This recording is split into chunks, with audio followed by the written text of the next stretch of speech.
To start off the top 20, we have J.P. Crawford, who gets on base a good amount, hitting for a solid average with a 722 OPS. He doesn't hit the ball hard or for much power, only having 12 homers, with bottom 20 percentile exit velocity and hard hit rate, but doesn't swing and miss too much and is a contact guy.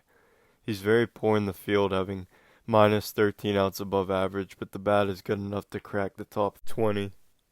Zach McKinstry had a breakout year last year, being an all-star and winning the utility Silver Slugger. Even though his stats significantly increased this season, his expected stats look similar to those of past seasons, so we'll have to see if it's sustainable for him. He is solid defensively and stole 19 bases last year. At 18 is Cardinals shortstop Mason Wynn. Wynn took a step back offensively and only had a 673 OPS, and he doesn't really do anything well offensively, but is only 23 years old, but defensively is one of the best in the game, being tied for third in outs above average among all players. At 17 is Trevor Story, who played the most games of his career last season. He hit for a decent average, but didn't have a great on-base percentage, even though it was above 300, with him not walking much and swinging and missing a lot. He did hit for 433 slugging with 25 homers, but plays pretty poor defense, and he does have good speed and stole an impressive 31 bases last year. Colson Montgomery had a really good rookie year, finishing 5th in Rookie of the Year voting, and only played 71 games due to being called up in the middle of the year. He's not going to hit for a great average, but walked around league average, so the on-base is alright. He swings really hard and barrels up the ball, and slugged 529 last year with an 840 OPS and 21 homers. And he also played really good defense, but before I can put him higher, I need to see another season of this type of production. C.J. Abrams was solid last year, but we still haven't seen that breakout season from him. He had a 315 on-base percentage with a 70-48 OPS with 19 homers. He's really good on the base pass, stealing 31 bases, even though his speed isn't anything crazy. And he's also a liability defensively, having negative 11 outs above average last year. At 14 is Dansby Swanson, who's just getting on base at 300 with a 717 OPS. His offensive expected numbers look pretty good, being at the highest of his career last season. And he also has a solid power, hitting 24 homers, hitting the ball decently hard with a good barrel rate. He also stole 20 bases and has very good speed while playing really good defense, but not at the elite level we saw the last 3 seasons. Xander Bogaerts has passed his prime offensively, being around league average with a 999 OPS plus, with a 328 on base, with 11 homers, but is still pretty good defensively, and had a career high in stolen bases with 20, but only being league average in speed. At 12, we're starting to get into the next tier shortstops with Jacob Wilson. Wilson hit 311 last year with a 799 OPS while still slugging 444. He's a contact guy that's going to score up the ball and was in the 99th percentile in whiff rate and 100th percentile in strikeout rate. He also still hit 13 home runs with first percentile bat speed and average exit velocity. I think his numbers will go down next year for the most part, but he's still a solid shortstop. Willie Adames had a bit of a down year with the Giants, and it looked like they might regret overpaying for him, but he's still one of the better shortstops in the game.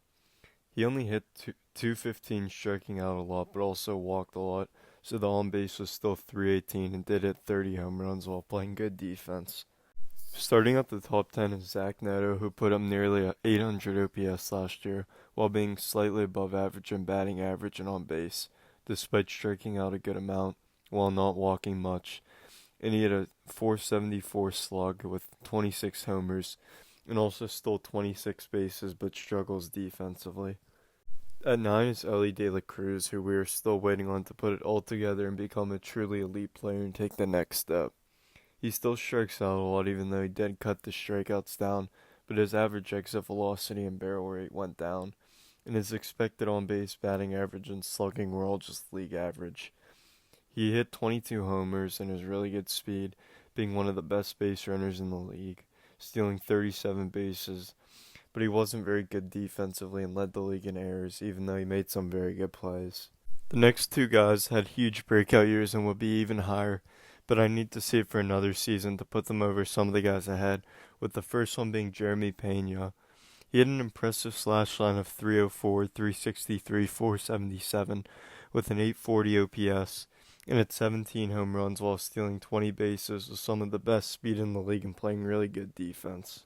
The next guy is Geraldo Perdomo, who had one of the biggest breakout years in the league last year, going from an 100 OPS plus hitter to winning a Silver Slugger and being fourth in MVP voting. Perdomo has always been a guy that will square up the ball and rarely swing and miss, while walking a lot, but his actual and expected batting average and on-base percentage skyrocketed while also slugging .462 with an .851 OPS and hitting 20 homers despite not being a power guy, and he also played good defense and stole 27 bases. At 6 is Bo Bichette, who still hasn't signed yet but had a massive bounce back season, hitting over 300 with an .840 OPS, while also having a good postseason. On the downside, he's a very poor defender and isn't going to steal any bases for you, but the offense is good enough for him to be ranked this high. Getting the top 5 started is Trey Turner, who hit above 300 with an above 350 on base percentage with an OPS of 812. His homers were down, only hitting 15, but he stole 36 bases and has elite speed while playing elite defense, and he also finished 5th in MVP voting last season. And number 4 is Francisco Lindor, who has been a top 10 in MVP voting the last 4 seasons. He gets on base at nearly a 350 rate with an 812 OPS, and also had a 30-30 season while playing really good defense. At number 3 is Gunnar Henderson, who kind of had a down year, with him dropping from a 155 to 121 OPS plus, and from 37 homers to 17. But I think he'll be able to bounce back to have an OPS in the mid-800s, and is also only 24, and his numbers are still good last year, and he also stole 30 bases. At number 2 is Corey Seager, who is still playing at an elite level.